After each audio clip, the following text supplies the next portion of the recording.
Dan sebagaimana biasanya, tidak ingatnya. Dan sebagaimana biasa, ia menuju Bukit Zaitun. Murid-muridnya juga mengikuti dia.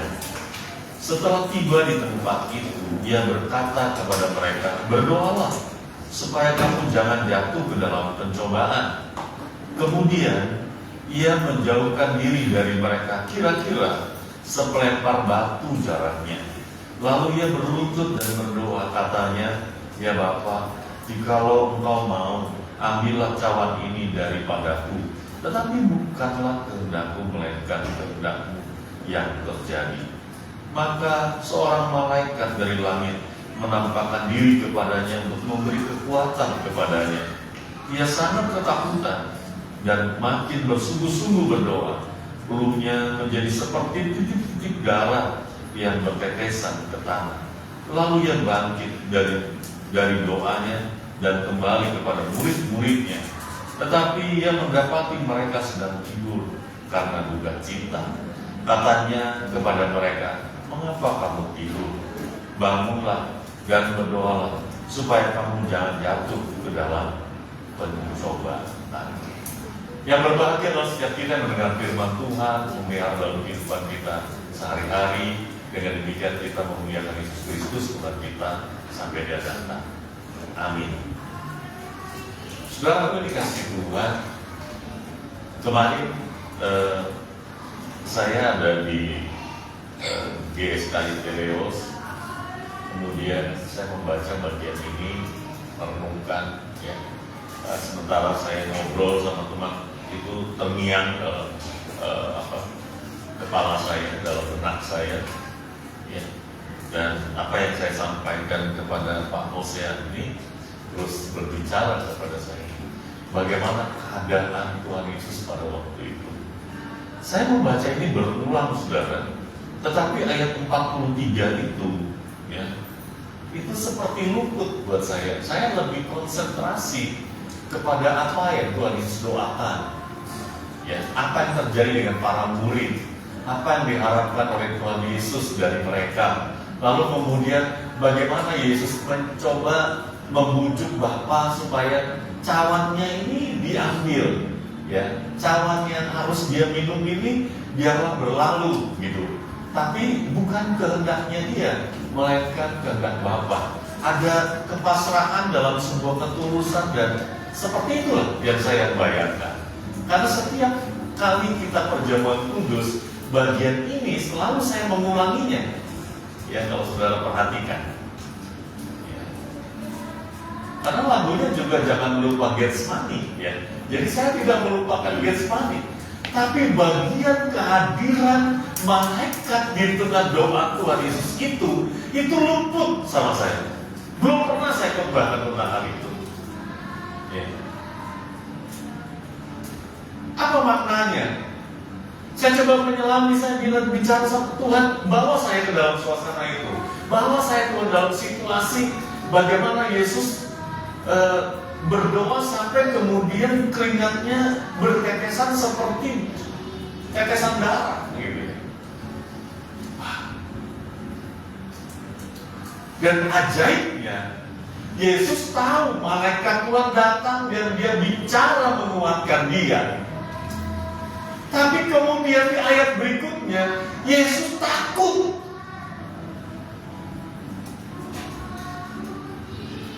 Pemuliaan menempatkan Yesus sebagai Tuhan yang sejak lahir, ya, menyisihkan realitas kesempurnaan Yesus sebagai manusia. Sehingga ketika orang mencoba mengeksplor kemanusiaan Yesus, sedikit aja melenceng, salah, sesat. Misalnya begini, Yesus laki-laki, orang dewasa, bicara sama perempuan di Samaria, ya. Lalu kemudian seolah-olah Yesus tidak punya ketertarikan dengan perempuan itu. Ya, tidak mungkin, dia sempurna. Dia tidak mungkin tergoda dengan perempuan. Kalau gitu dia tidak sempurna sebagai manusia. Sebagai manusia laki-laki yang sempurna harus punya ketertarikan dengan perempuan. Kalau enggak, justru dipertanyakan kromosomnya. Jangan-jangan dia tidak laki-laki sempurna gitu. Ngerti maksud saya? Supaya kita jangan sesat itu mengeksplor kemanusiaan itu. Enggak. Karena dia juga kalau dalam terminologi teologi Bapak Gereja, itu juga ada mengatakan bahwa 100% manusia, 100% Allah. Ya.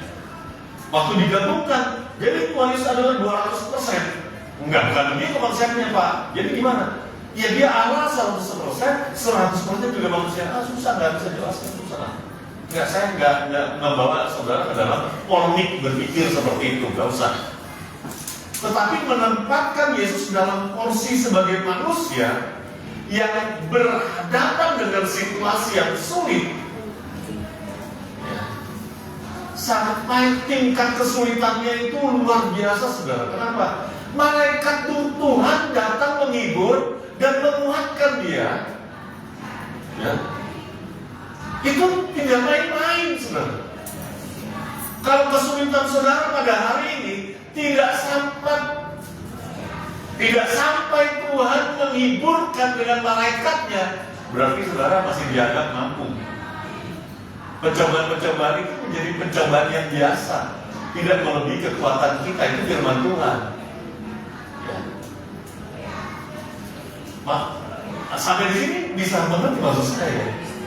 Keadaan yang dialami oleh Tuhan Yesus itu auranya saja, ya, dimensi kedukaannya itu membuat para murid berduka. Alkitab mencatat begitu. Mereka tidur bukan karena mengabaikan Yesus, tetapi tidur di dalam kelelahan, di dalam kelemahan fisik yang begitu hebat, sampai kemudian mereka tertidur. Saya maklumi, ya. Kenapa saya maklumi? Karena Tuhan Yesusnya sudah memancarkan aroma kedukaan. Bayangkan, seperti orang berputus asa bicara sama Yudas, ya. Dan Yudasnya sampai hari ini masih jualan gitu. Itu bukan salah, ya, salah.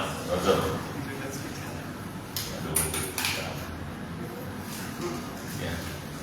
Kalau Yudas yang aslinya itu menjual Yesus dengan 30 kepingan, dan harga kita tidak lebih dari segitu. Ya, kalau raja yang dia jadi jual cuma 30 kepingan, berapa harga kita? Ya. Aduh, kadang-kadang yang tidak nilainya. Yudas sudah menjual Yesus, tapi waktu itu belum ada TikTok, ya. Kalau ada masih jualan terus Yudas.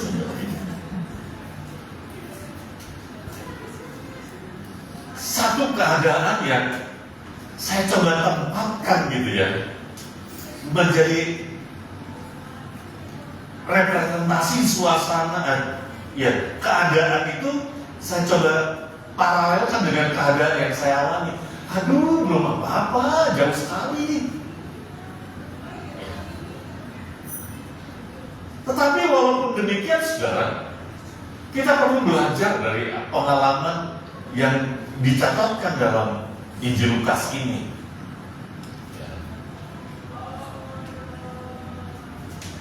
Saya coba aktualisasi, ya, saudara, dalam konteks kekinian. Ya.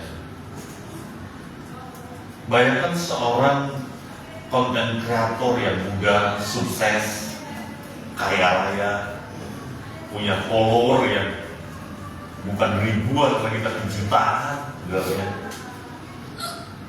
Secara ekonomi tentu sukses, ya, sukses. Karena dia pasti bekerja sama dengan brand-brand yang besar, ya. Dan dia punya mampu membayar AI secara pribadi, sehingga dengan berkala ya, dia tetap membuat konten yang kreatif meskipun dia tidak mengerjakannya lagi. Ya, kalau sekarang kan kita yang pakai itu cuma gratisan, maaf ya. Kalau udah ada yang berbayar, sudah di antara kita, ya mungkin saya terlalu lebay ya. Karena berbayar mahal sekali. Kalau kita berbayar, itu kita bisa gunakan betul-betul robot apa yang kita mau kita ciptakan di situ, kemudian itu yang dia bekerja buat kita. Ya. Jadi orang nggak perlu kerja lagi. Dia konten kreator ini AI personalnya terus bantu membuat jadwal, mengedit dan terus-terusan, dan dia sukses. Tapi dalam satu malam dia merasa jiwanya kosong. Dia menangis, tidak tahu kenapa, dia merasa semua orang terhubung dengan dia. Ya. Tapi tidak ada yang sungguh-sungguh hadir.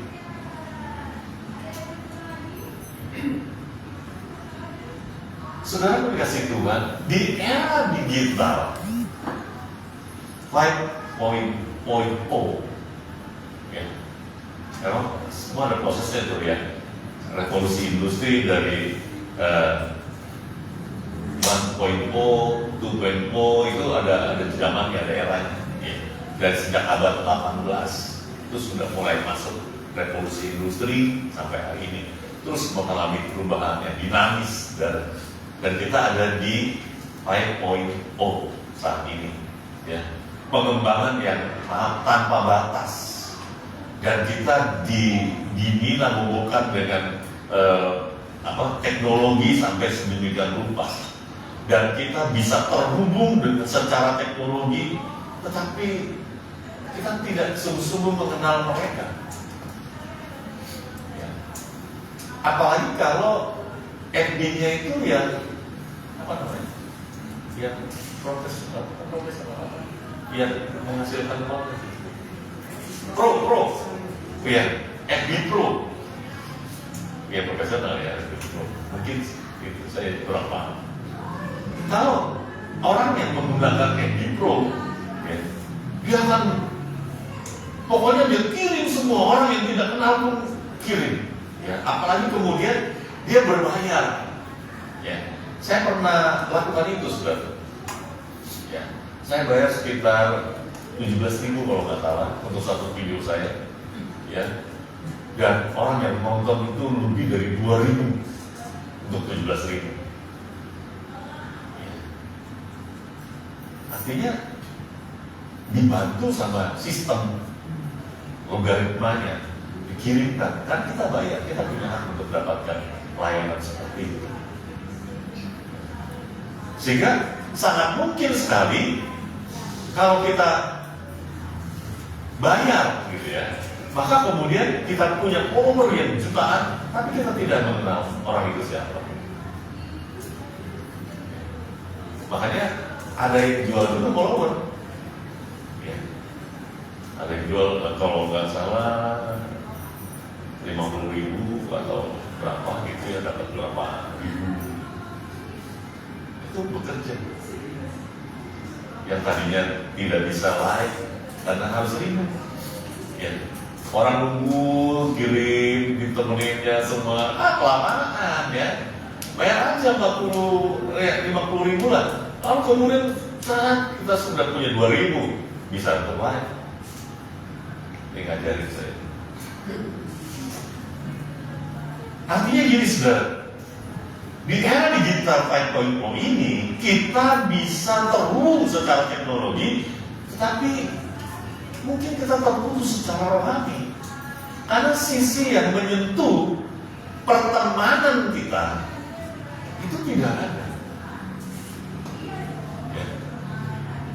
Nanti mengelompok lagi pada kelompok-kelompok selinier dengan kita. Misalnya kita punya hobi apa, kita punya teman sehobi, punya teman komunitas, TK, SD, SMP, TK ya. Saudara kasih Tuhan, Kita bisa terhubung 24 jam sehari, tetapi kita tidak punya teman yang sejati, ya. Sehingga tidak jarang orang merasa kesepian, kosong, tanpa arah, meskipun notifnya terus berbunyi, ya, ting ting ting ting, notif. Mau bukanya males, kenapa? Kan gak kenal. Ya sudah lah. Begitulah kalau saya lihat juga artis, coba saudara, mereka, saudara langsung dijawab. Dan kenapa? Sekarang mereka jawab juga pakai auto, ya, pakai mesin. Jawab. Terima kasih sudah menyapa, terima kasih sudah. Ada yang bisa dibantu, ada yang bisa diganggu, ya, yang gitu lah, ya. Nah, sudah di tangan Getsemani, Tuhan Yesus memberikan kita teladan di tengah tekanan penderitaan. Ia memilih untuk tetap terhubung dengan Bapa di surga. Kemana itu mereka yang baru saja mengeluh-elukan kemarin dengan menghamparkan bajunya, jubahnya, memetik daun palung dan taruh di hamparan, dijanjikan hosana. Kemana mereka? Bahkan yang menyiapkan untuk perjamuan malam pun tidak bersama dengan Tuhan Yesus. Para murid yang bersama-sama dengan Yesus pun tidak ikut dalam doa yang penuh dengan duka cita itu. Memang Tuhan Yesus menyingkir, ya, sepelemparan batu. Saya sudah googling, saudara, berapa ukuran sepelempar batu. Lebih kepada istilah, ya, batu apa yang dilempar, kemana lemparnya, kan gitu ya. Kalau batunya genteng gitu, saudara, genteng pecahan genteng, kalau lemparnya di danau bisa jauh, ya, jauh. Itu juga butuh keahlian, ya, sehingga dia di atas tergini. Ya. Kalau lemparnya tolak peluru, seberapa jauh? Ya. Mau menggambarkan nggak terlalu jauh, tapi tidak bersama dengan para murid, dia menyendiri. Yang menariknya di sini adalah begini, saudara. Ini sudah masuk ke pertemuan, ya. Ayat yang ke-39. Lalu pergilah Yesus keluar kota dan sebagaimana biasa. Frase ini, saudara, menunjukkan bahwa mereka, Tuhan Yesus dan para murid, biasa pergi ke taman itu, biasa berdoa, biasa berjumpa dengan Bapa, biasa membangun konektivitas dengan Allah, biasa untuk mendapat memberikan efek keteladanan bagi para murid. Ya.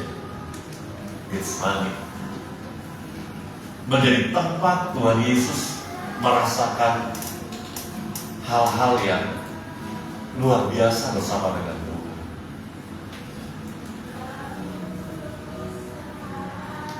Pilihan untuk ke taman Getsemani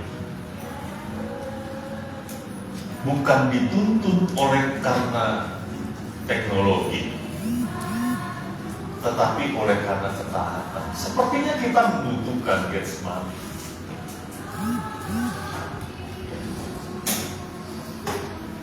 Sebuah tempat yang representatif untuk kita bisa berjumpa dengan Bapa, bicara kepada Yesus, membangun keintiman dengan Roh Kudus, menyatukan di dalam kehidupan kita, sampai kemudian kita bisa berkata, ya Bapa, bukan kehendakku yang jadi, kehendakmu, terserah.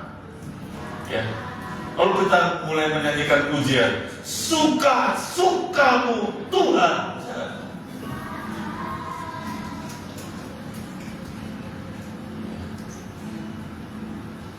Ada lagunya tadi, saya pas banget, ya. Enak sekali nyanyi, ya. Saya lihat di usaha dari sana, di sini. Ya. Ada ekspresi, ya, luar biasa. Tapi tahu nggak saudara, lagu yang gembira tadi itu dikondisikan oleh si pengarang lagu itu, ya, dibawa kepada satu keadaan untuk kita menjadi taat kepada Tuhan dalam segala keadaan. Lagu-lagunya peres dibuat kita seperti itu. Bukan untuk melepaskan emosi saja dari kepenatan hidup yang sedang kita jalani, kemudian kita menyanyi, mengekspresikan dengan sukacita lagunya semi dangdut, gitu ya. Lalu kemudian ada kelegaan, bukan kelegaan, tetapi kita dikondisikan untuk kita boleh menerima keadaan itu dan memasrahkannya kepada Tuhan. Bedanya kita tidak di Taman Getsemani, tetapi di GSKI Pokok Anggur. Itu aja bedanya. Ya, kan? Tapi kalau ini adalah Taman Getsemani buat saudara, maka saudara untuk belajar menjadikan tempat ini bukan zona yang nyaman. Iya. Karena maaf, di sini belum nyaman. Kita masih harus perbaiki atap belakang, kita masih harus perbaiki belakang. Ini ternyata bocor, saya juga baru lihat ya. Mungkin ada genteng yang turun, jadi airnya turunnya lewat sini karena dinding masuk ke jendelanya sini, ya. Dia namanya air dan punya jalannya sendiri, ya. Ini sekarang berbasah, ya. Untung tidak banjir, gitu aja. Kalau banjir saya khawatir kalau sampai segini, saya nggak bisa khotbah. Lebay banget. Ya, saudara tidak buat nyaman di sini, maaf ya. Persembahan yang kedua itu diperuntukkan untuk biaya gedung, belum nyaman, saudara. Ya. Sementara saudara pikirkan gedung, mulai pikirkan gaji Pak Harto berapa ya? Itu yang normal ya, yang normal. Kalau yang nggak normal, abaikan saja gitu ya. Artinya, kalau saudara memilih tempat di sini dalam keadaan yang seperti ini dan setia dengan keadaan ini, belajar memasrahkan diri kepada Tuhan, saudara paling tepat di sini kalau mau jadikan tempat ini adalah Getsemani, saudara. Saudara sedang belajar, kenapa saya ada di GSKI ya? Kenapa di Pokok Anggur? Kenapa ketemu sama pendeta-pendeta kayak ginian ya? Kenapa mungkin saya ada di gereja yang masih mikirin bagaimana bayar gedungnya ya? Gitu. Saudara bisa pergi dari sini, saudara bisa pindah di gereja yang lain yang hari ini gerejanya sudah mapan, nyaman, dan sudah tinggal nikmati saja. Ada kok. Ya, jangan di sini kalau dekat, kalau kasihan saya. Ya. Ya. Jangan dekat-dekat banget. Ibadias dong. Saudara nggak perlu bayar apa-apa di sana, ini ibadah aja, di sana nikmati tempatnya. Tidak perlu saudara punya tanggung jawab. Nanti maksud saya. Tapi ketika saudara di tempat sini, saudara sedang belajar setia, seperti Tuhan ini setia, sehingga kemudian Tuhan sampai dihibur oleh malaikat, dikuatkan. Ya, baru perhatian, ini luar biasa banget ya keadaannya waktu itu Tuhan Yesus ya. Tapi dia memilih. Dia nggak nyalakan mereka yang barusan kemarin itu mengeluhkan, yang makan 5.000 orang, yang makan 4.000 ya, yang kemudian mereka yang bersama dengan Yesus luar biasa. Kemana mereka waktu Tuhan Yesus ada dalam keadaan yang seperti itu? Sampai malaikat Tuhan datang menghibur. Berarti penderitaan yang dialami di Taman Getsemani, sebuah taman yang seharusnya menyejukkan hati, tetapi kali itu taman itu panasnya luar biasa, sampai kemudian dia berkeringat seperti cucuran darah. Saudara, penderitaan kita belum apa-apa, jauh. Ya.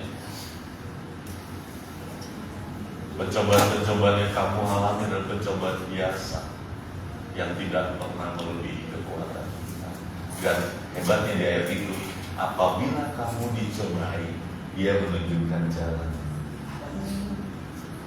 Tuhan seperti apa yang begitu kasih kepada kita? Pertanyaannya adalah, apakah kita punya Getsemani? Kita punya begitu banyak follower mungkin, ya. Kita punya begitu banyak sahabat, kita punya begitu banyak teman, tetangga, kiri kanan, semua terhubung dengan baik dengan kita. Tapi bagaimana hubungan kita dengan Tuhan? Punya nggak kita frase yang sama seperti yang ditulis di sini, saudara? Ya. Lalu pergilah Yesus keluar kota dan sebagaimana biasa. Punya nggak tempat itu? Tempat di mana kita bisa terhubung dengan Dia, Tuhan kita.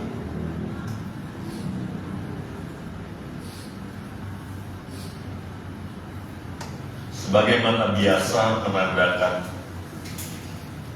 sebuah bangunan doa dalam kedisiplinan. Meskipun Tuhan Yesus tahu bahwa Dia akan disalib, di bawah tekanan, pengkhianatan, tugasnya melukai, sok tahunya Petrus, ya, bahwa dia tidak akan menyangkal, ya dia tetap ikut walaupun sampai mati. Udah gitu ribut lagi di antara mereka, siapa yang lebih besar. Coba bayangkan, ya, ini apa-apaan sih? Sementara dia tahu nih mau disalib gitu, masih ribet ngurusin yang ini, saudara. Dia selesai itu. Dia lebih datang kepada Bapak. Udah, Bapak, oke.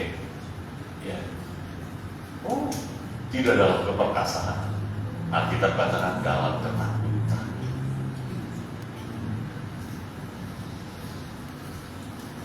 Saudara dikasih Tuhan, di era 5.0 ini, saudara ya,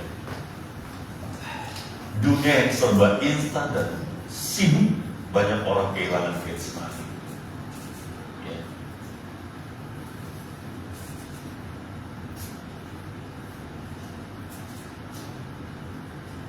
Kita butuh tempat biasa untuk merenung dan menghadap Bapa. Kita bangun Getsemani kita. Tempat yang pribadi. Penyerahan diri yang total dari Tuhan Yesus yang ditandai dengan peluh dan air mata pada kehendak Tuhan. Kita coba proyeksikan dalam kehidupan kita. Ya. Saudara di sini, saudara sedang meninggalkan zona nyaman. Ya. Saya tidak tahu saudara kalau datang ke tempat ini mau dengar firman Tuhan atau mau dengar pengumuman Pak Heri. Ya. Ya. Karena yang satu mencoba menghiburkan lewat firman Tuhan, yang satu mencoba memberikan tanggung jawabnya. Ya. Kita mau keluar, satu orang dikenakan 100, ayo ikut, jangan sampai nggak ikut, ikut semua. Gitu. Mulai mikir 100, semua ada 500. Bagi yang sudah mampu lewati 100, beri donasinya. Silakan. Sehingga ketika mau berangkat ke gereja, mulai mikir, gereja enggak. Ya nggak tahu, saya cuma membayangkan aja begitu. Ya. Bayangkan perginya. Ini minggu ketiga, minggu ketiga, 3 kali. Tapi ketika saudara berangkat memilih, ya, saudara sedang belajar seperti Tuhan Yesus di dalam doanya di Getsemani. Cawan ini boleh berlalu Tuhan, tapi bukan kehendak-kehendak, terjadilah. Ya. Saudara melepaskan itu dengan penuh sukacita, sambil meyakini ada malaikat Tuhan yang menghibur dan Tuhan, aku akan bukakan tingkat-tingkat langit Tuhan. Saudara mulai menikmati sebuah perjalanan ya, bersama dengan Tuhan, meyakini penyertaan yang begitu dahsyat. cucuran air mata yang kemarin membawa kita dalam penuaian yang sholat, setiap penuh dengan sholat. Haleluya. Tetapi saudara, perhatikan ayat yang ke-42. Ya Bapa, jikalau Engkau mau, ambillah cawan ini daripadaku, tetapi bukan kehendakku. Yesus sendiri mengakui rasa takutnya di hadapan Bapa. Ya. Tetapi saudara, budaya kita pada masa ini di era teknologi 4.0, kita disajikan dengan hal-hal yang instan. Ya.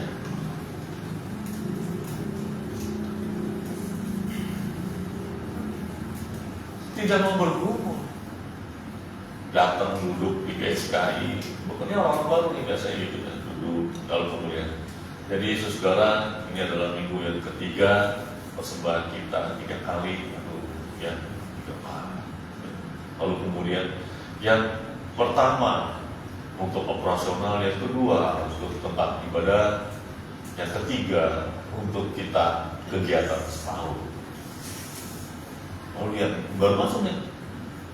Oh gedungnya belum lunas. Sewa atau beli ya? Ya, sewa nih kayaknya nih.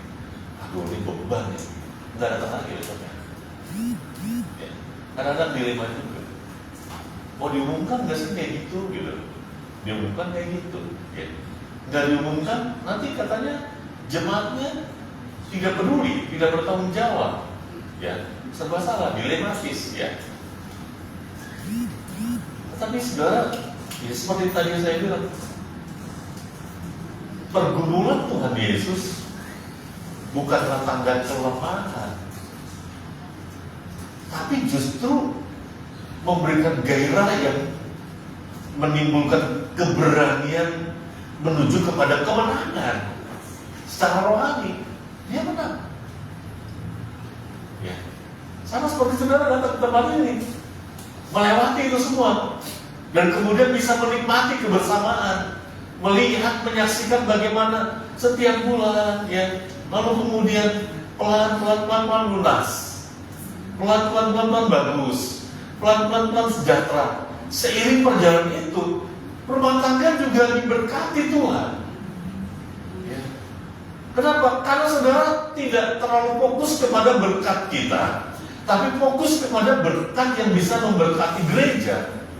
Maka tanpa saudara sadari, saudara telah hidup di dalam kelimpahan berkat Tuhan. Kenapa? Karena melihat kemuliaan Tuhan. Tuhan Yesus tahu penghiburan malaikat Tuhan yang datang kepada dia tidak sungguh-sungguh memberikan kelepasan, tetapi memberikan kepasrahan yang total. Kehendak-Mu yang jadi Tuhan, dalam nama Yesus, terserah Tuhan. Ya. Tapi selesai. Kenapa? Lewat juga 1 bulan ini kan kita begitu, ya. Kemarin saya bilang di di komunitas seperti itu. Orang Amerika memikirkan bagaimana bisa pergi ke bulan, orang Rusia memikirkan bagaimana bisa tinggal di bulan. Ya. Orang India malah berpikir kreatif, bagaimana bisa bikin film di bulan. Ya.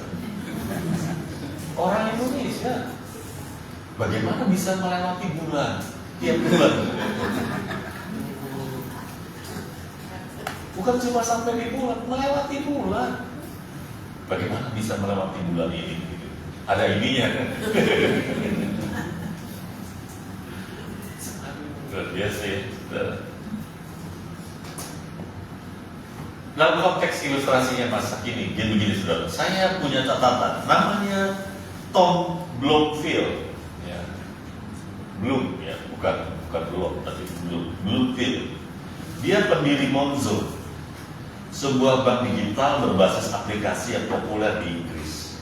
Ia mengalami tekanan luar biasa saat perusahaannya berkembang pesat. Meskipun Monzo telah mencapai valuasi lebih dari $1 miliar dan memiliki jutaan pengguna, Tom merasa kehilangan semangat dan sebagai kebahagiaan dalam pekerjaannya. Ia menyadari bahwa peran CEO di perusahaan yang sedang berkembang tidak lagi sesuai dengan keinginannya.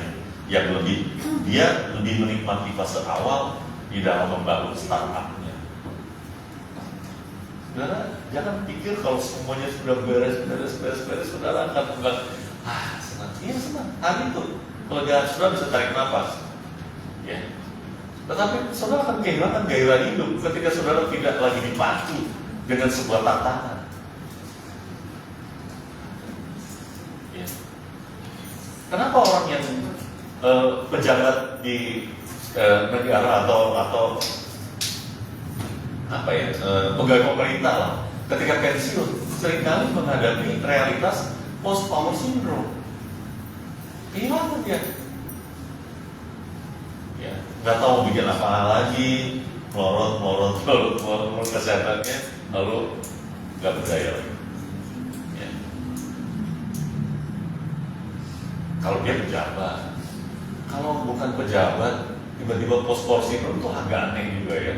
Nggak pernah jadi apa-apa, tapi kemudian sudah tua. Itu bukan karena post power syndrome, tapi karena memang kondisi fisiknya melemah karena faktor usia. CEO ini yang bernama Tom Bloomfield, dia kehilangan gairah dalam kesuksesannya karena dia lebih menikmati prosesnya. Segala mau menikmati prosesnya, gampang ya. Selesaikan rumah ibadah ini, kita beli yang sebelah, ya kan? Kita masuk lagi, beli lagi, gitu. Lalu kemudian kita proses izinnya supaya ini jadi gereja. Kalau dua kita bisa izin gereja, kita rubah. ALK-nya kita rubah, lalu kita bikin ini di gereja, kita jadikan ini gereja besar. Ya, sekarang sudah diberikan kemudahan oleh pemerintah bangun gereja. Kalau udah bikin gereja, belakangnya dibeli, bikin sekolah. Jadi saudara terus bergairah. Ya, seolah-olah Tuhan belum datang besok, tetapi kita mengerjakannya untuk kemuliaan Tuhan. Gitu.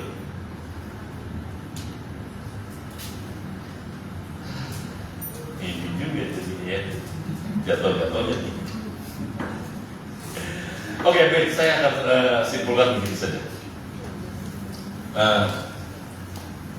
Belajar dari Tom, Tuhan itu tidak menyembunyikan ketakutannya, tetapi ia tetap di dalam ketaatannya sampai malaikat Tuhan datang menghibur Tuhan Yesus, tetapi Tuhan Yesus tetap takut.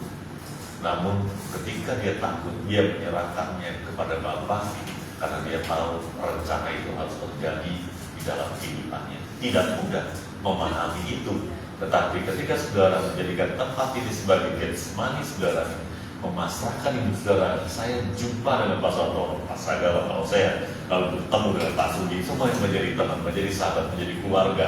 Lalu dengan segala dinamika yang sedang dihadapi oleh gereja, urun rembuk mengerjakan pekerjaan Tuhan ini bersama-sama menjadi sebuah challenge, menjadi sebuah tantangan yang menggairahkan hidup, tetapi memasrahkan kepada Tuhan. Disitulah Tuhan bekerja. Tuhan menolong, memberkati sampai kemudian kita bisa melihat kemuliaan Tuhan. Gila ya, jemaatnya nggak banyak, tapi bisa mengerjakan banyak hal. Saya sudah ngincar-ngincar satu tempat, saya lagi berdoa, saya mau naikkan rencananya, pokoknya tahun ini harus terjadi. Saya berharap itu terjadi. Saya pengen buka satu tempat untuk kita membuka pelayanan di sana. Saya percaya, saya sudah berdoa, mudah-mudahan jadilah kita Tuhan. Ya. Saudara dikasih Tuhan, berjaga secara rohani di ayat 45 sampai ke 46. Ya, kenapa kamu tidur? Ya. Bangunlah dan berdoa. Tuhan Yesus menyapa, mengajak mereka para murid untuk bangun secara rohani. Dan sapaan firman Tuhan pagi ini juga di era teknologi 5.0 ya, menyentak kita, ya saudara dan saya, supaya kita tidak tidur terlena. Ya, istri saya mulai menikmati juga media sosial, ya, dia nikmati. Dia tidak banyak terhubung, hanya orang-orang tertentu yang dia bangun hubungan, ya. Seperti teman SMP, ada teman SMA, itu orang-orang di kampungnya tidak banyak. Tapi teman-teman saya banyak terhubung, pendeta-pendeta yang kenal dia, yang pernah jumpa, itu pasti terhubung, ya. Mulai dari GSDA, GBI, GSKI, terhubungnya banyak teman-teman seperti itu. Tetapi saudara, terhubungnya kita dengan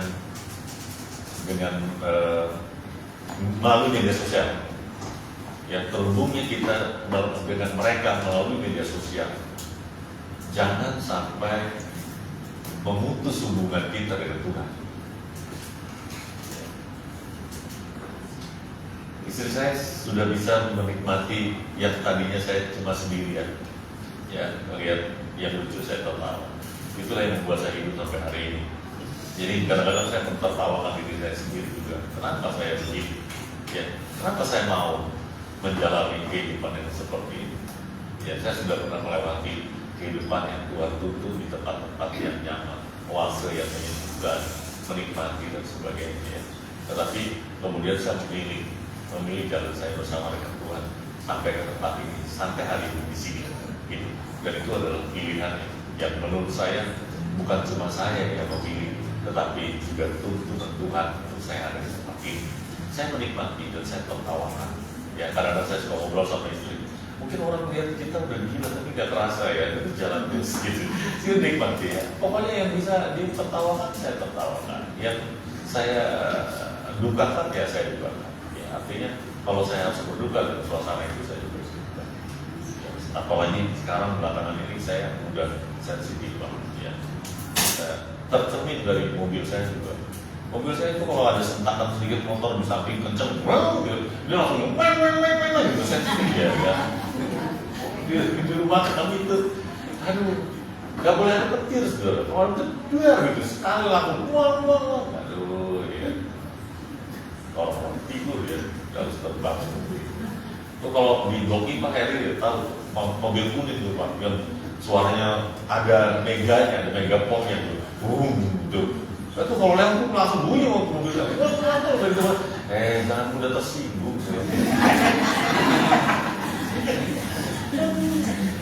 Saya kemarin juga tuh di tempatnya GSKI Celeos hujan, ya. Bolak-balik itu bunyi tuh. Saya jamin aja udah amat, ya. Anggap aja nggak tahu. Tapi saya coba dari jauh dari ruangan, saya coba cek gitu, seperti juga. Udah saya aman ya. Dan saya masuk, saya bilang, udah, ya, biar tenang. Mobilnya udah tenang. Saya aja biar tenang. Oke, gini saudara. Kalau hari ini adalah sapaan Tuhan, ya, di era kekinian, untuk kita tidak melupakan Getsemani, ya, dan menjadikan tempat ini sebagai Getsemani kita, untuk kita tetap membangun hubungan dengan Tuhan di tengah mudahnya sarana teknologi untuk membawa kita ke dalam pertemanan melalui hubungan media sosial yang begitu mudah. Jangan sampai memutus hubungan kita dengan Tuhan.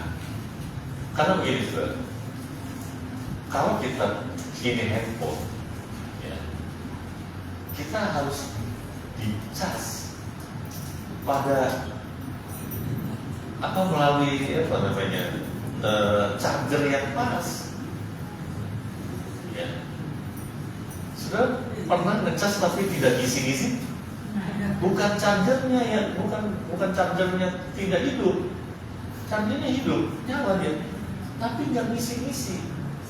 Kenapa? Karena kabel saudara itu untuk headset. Coba dulu, ya. Kabel yang saudara beli headset itu ada kabel pendeknya. Nah, coba pakai untuk ngecas handphone, berjam-jam tidak akan penuh. Makanya ada kabel namanya fast charging. Ya. Ini koneksinya pas, baru bisa terisi. Seperti itu kan kira-kira.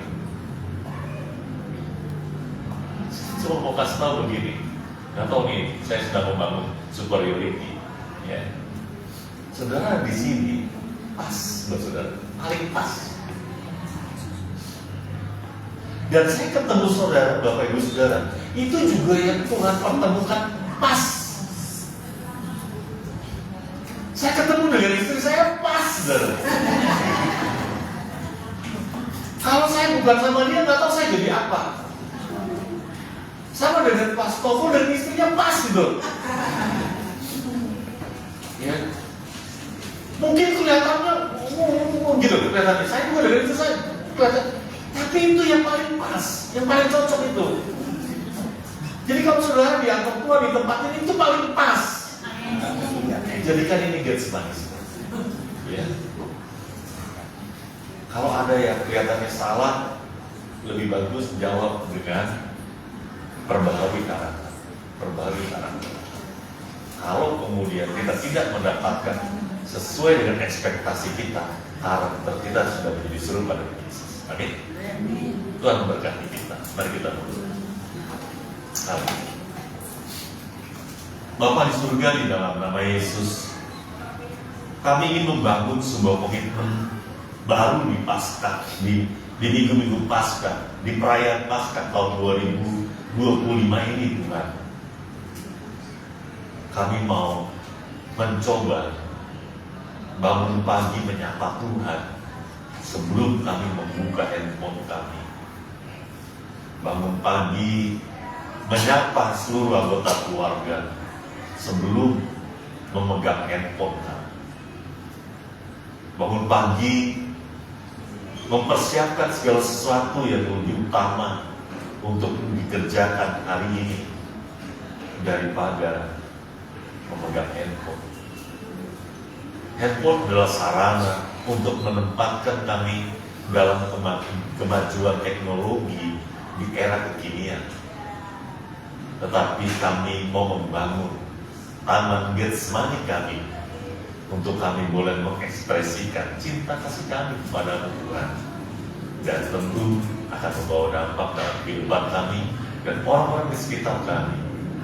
Kami memulainya hari ini di minggu menjelang Jumat Agung.